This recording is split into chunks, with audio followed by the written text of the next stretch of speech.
from people outside the community, whether it's government and so on, to actually do something? Well, so I'll sort of take a crack at it, Donald. Thanks for the question. In terms of your earlier remarks, I think we need to be vigilant and continue to make it easier for community members to report these hate crimes, right? Raising awareness is one thing, but yet making it easy for these things to be reported and to have the proper authority to respond to it is extremely important. I mean, everybody has a cell phone these days, right? Everybody has a camera in their pocket. I mean, just look at what happened in New York. That young man in the subway. I mean, he was beaten almost to death. He was choked. He was, he was being beaten to the point where he was unconscious. And yet people were taking videos of it, right? And that lasted for over, what, about 2-3 minutes at least? And so, I had the privilege and took an initiative to start working with some of the organizations like ACLU. They have Mobile Justice, which is one of the software that they have used in the past as a platform to report, to report police brutality in the past, and been in contact with some of their ACLU people here in the California chapter, try to figure out a way how to make use of these cell phone applications to make it easier for hate crime reporting, right? The moment you take a video, what happened, right? Someone, whether it's being a xenophobia or some old man being beaten up in his own driveway, for example, with the GPS information that has been inherent in everybody's cell phone, take a video and have it reported right away and have the law enforcement to respond to that immediately. So, it makes it a little bit more easier for these crimes to be reported, makes it more difficult for these crimes to go unreported.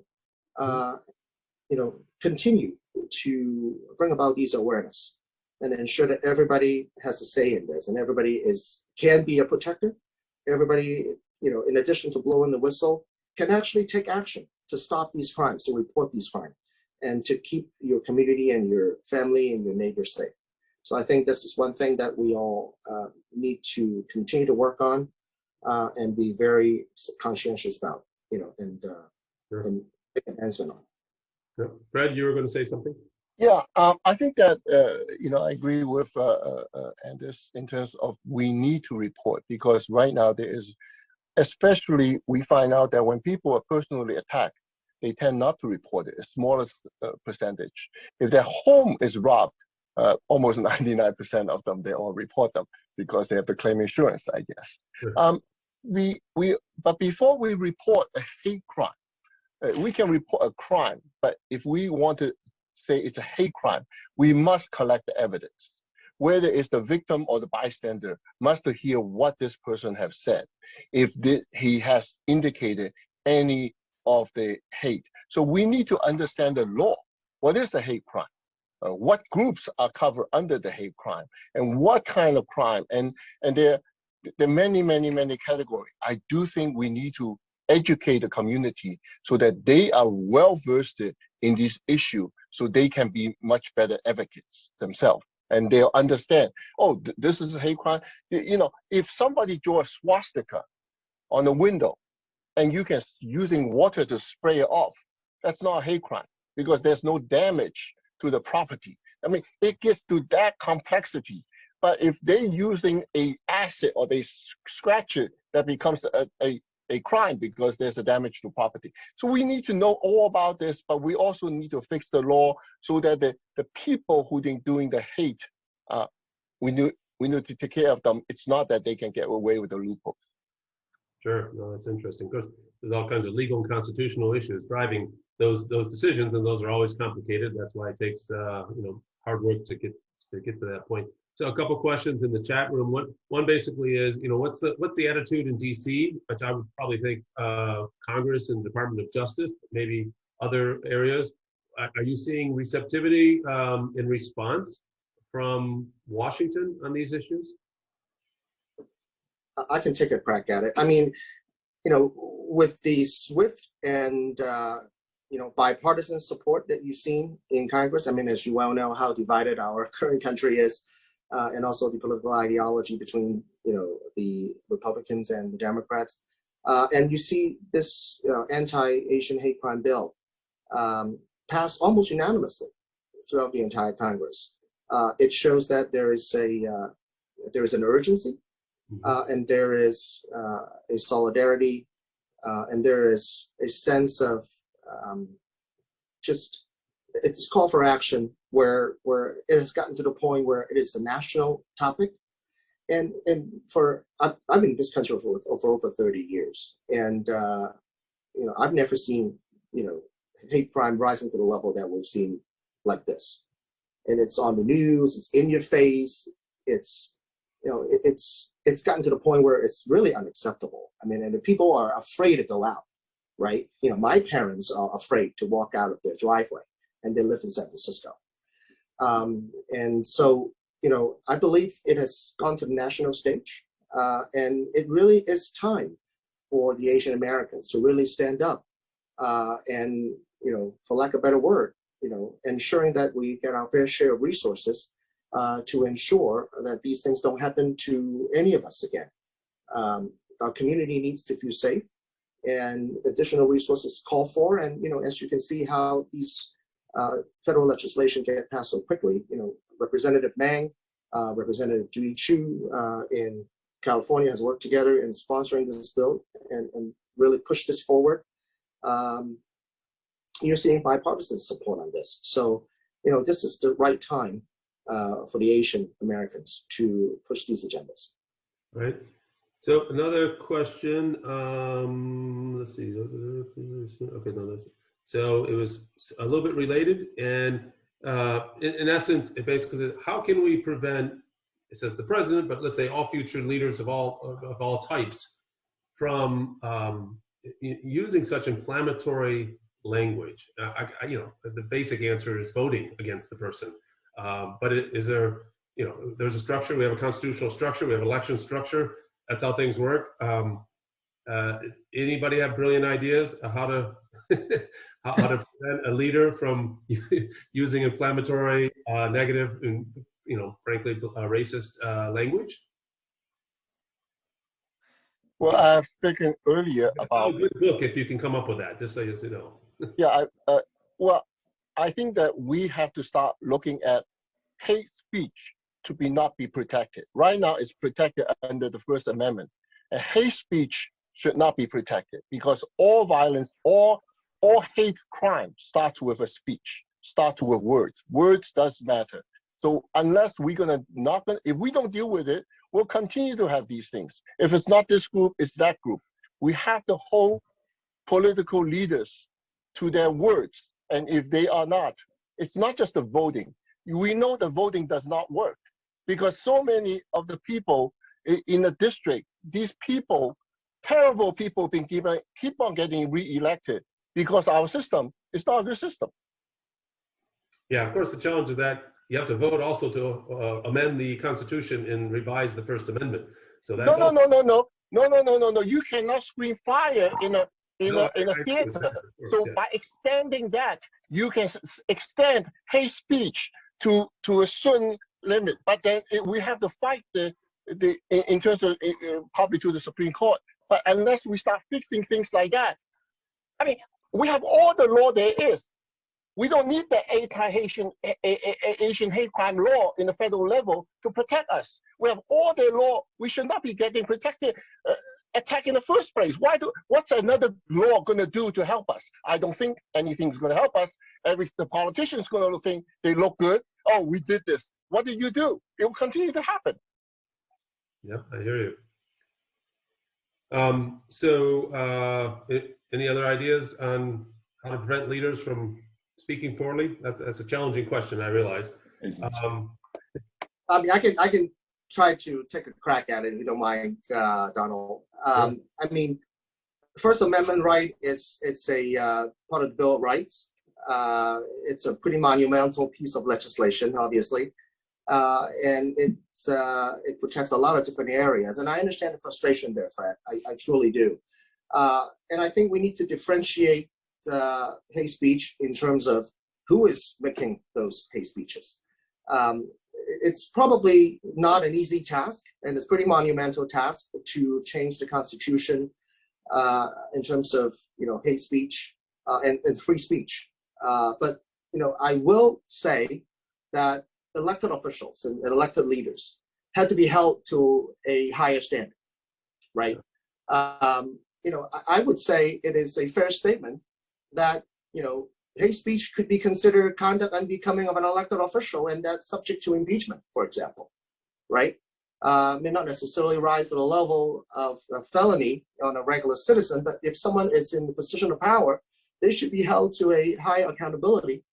And if they've exhibited unacceptable behavior that demonstrate conduct unbecoming of this office, they should be subject to public scrutiny and impeachment. Yeah, very complicated issue, I'm sure. And then sort of my, I have a few more questions. My question sort of almost is like, what's the underlying cause, right? And I go back to, I think of, the movie South Pacific, which was, when I was younger, I thought, boy, what a great movie. And I even, it teaches about racism, it teaches about bias and prejudice. And I even pulled out the lyrics. And the first phrase says, you've got to be taught to hate and fear. You've got to be taught from year to year. It's got to be drummed into your little ear. You've got to be carefully taught. And that sounds great, but is that actually true? Are we just born good and we're taught to be bad? Or are we, this is like a philosophical question been going on for as long as philosophy happens, right? Or are we born kind of evolutionary way from evolution, kind of suspicious of others? And what we really need to do is have civilization and teach people to love and be tolerant. And I tend to think that's actually the real world. And so just stopping people from hating is going to be hard. Maybe teaching them to be more tolerant and more civilized, maybe that's more of the answer. I'm not sure, but I don't know if you have a view on them. That's sort of like the big question underlying cause. Are people good or are people bad as a natural state of humans? I think people are born good, but they're very vulnerable and they're susceptible because it's easier to scapegoat other people for their own fault. And we can see that in a child. They're all basically good, but they want to blame others for their own mistakes. And as humans, we keep on growing that way. And that's the nature of what's happening. So people have not grown up, even though they're 77 years old. Yes. Yeah, well. I guess my comment, I think, to Fred is, I truly believe when we were born, we were all innocent. Yes. It's all about education, uprising that are shaping up who we are today. So I guess education play a key role, to correct mistakes and really to address the hate issue. I'm sure. So yeah, and I largely agree with that. I mean, you don't see, let's say someone holding a baby, right? A baby doesn't just hate you, right? No matter what the color of your skin or color of your hair or the language you speak or how you dress, right? These things are learned, in the later part of one's life. So education plays an extremely important role in ensuring that these things don't happen again. And that's why dedicating resources to education in early education in our children and investing in that and then making them understand and educating them that racism is not okay, xenophobia is not okay, inclusiveness and diversity is the fundamental value and it's the fabric of our society. I mean, like I said again earlier, this country was founded by immigrants. And so, there's no perpetual foreigner in this country. And so we're all equal and we all, stay in this country in our rightful way. So, racism is taught. There's no question about it. Right. I think teaching and maintaining tolerance is actually an active, everyday thing that we have to do.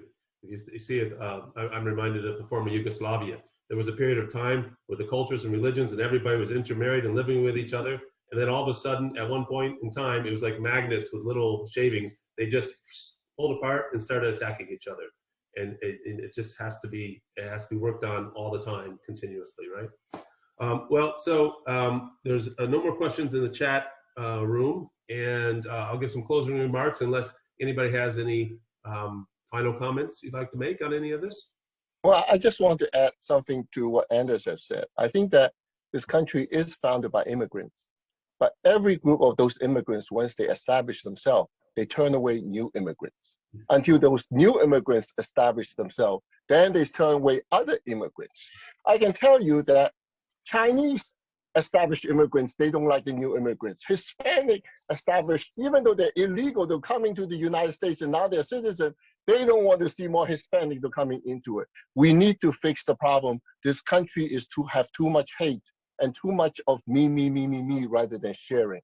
So again, I'm just talking about the reality. We got to get down to the reality and not to just feel good. Otherwise, we will not be able to solve our problems. Yeah. Anyway. Thank you, Fred. Henry, anything else? Yeah, I guess the takeaway from all this is really, I think efforts has to be cohesive, collaborative, and all-inclusive in addressing hate and AAPI issues in going forward.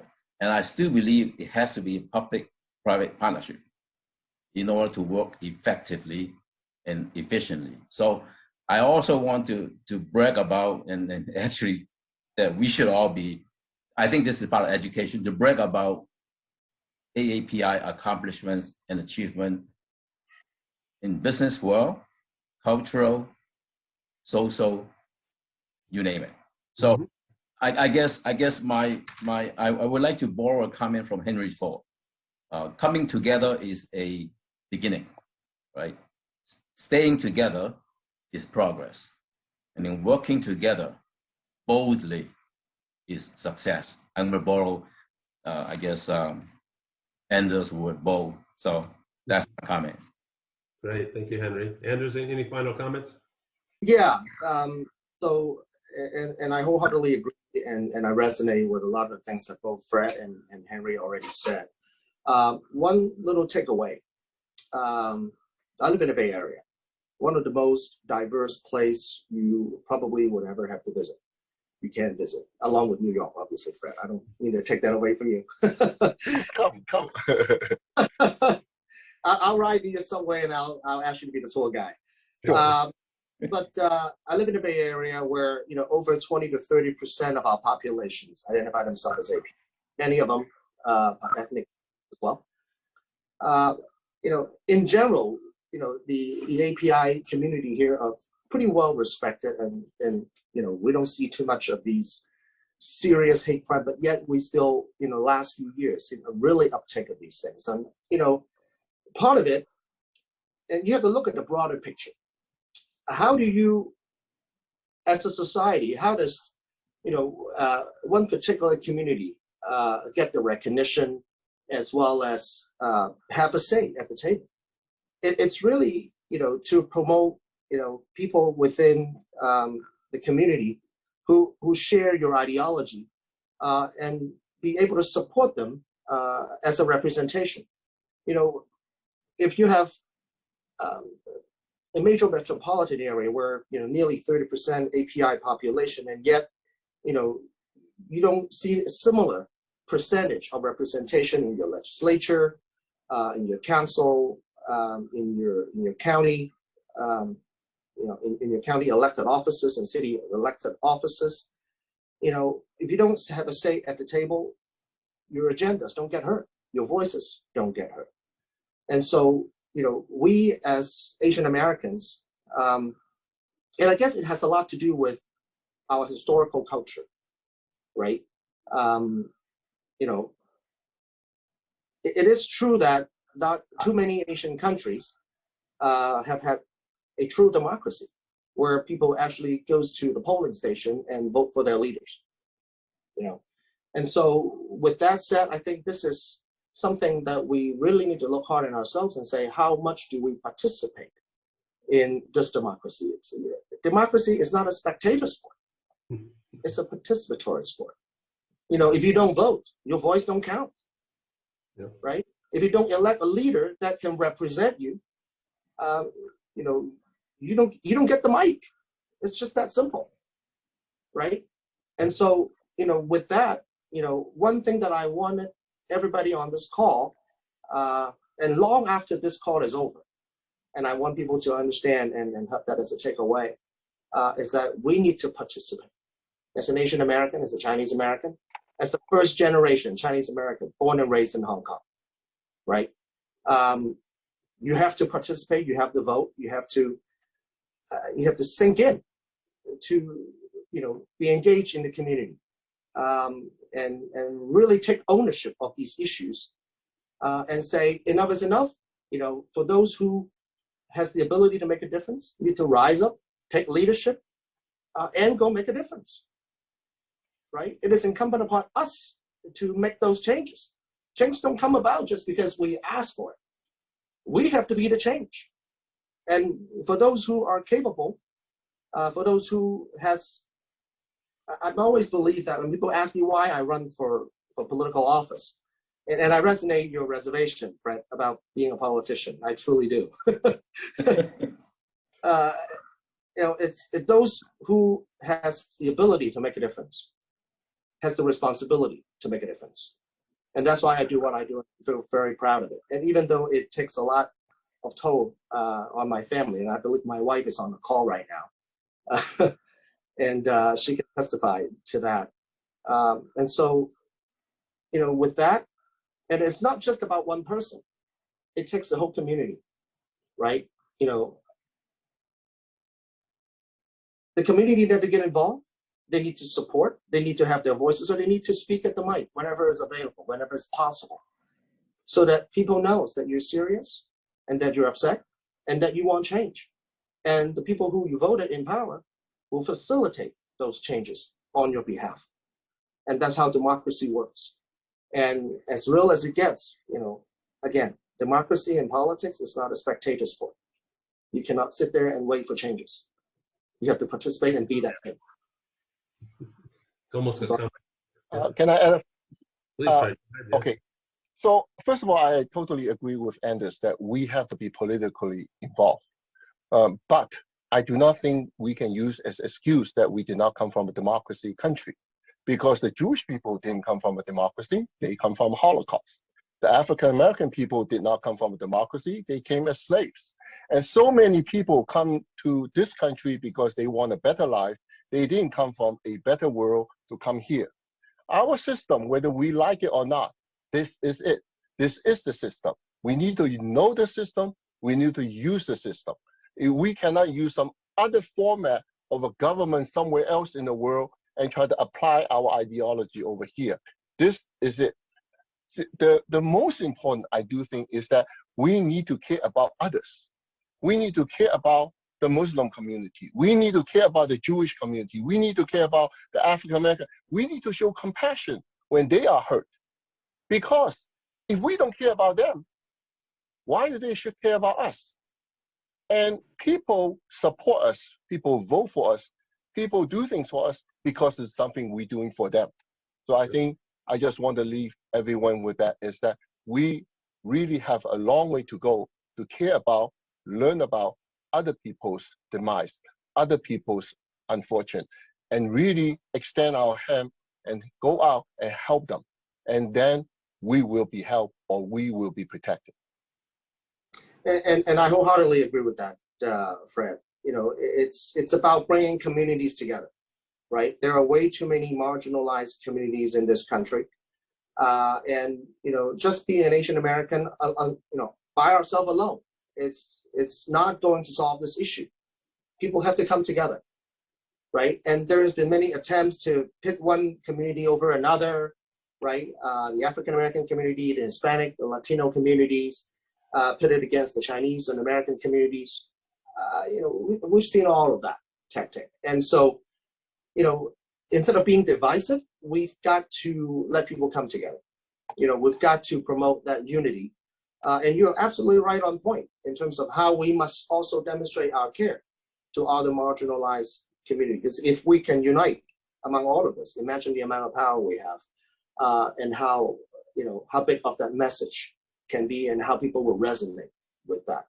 And that's one of the main reasons why when I held that May 15 rally in San Mateo County, and it's county-wide of 800,000 people population, we branded it as Communities United.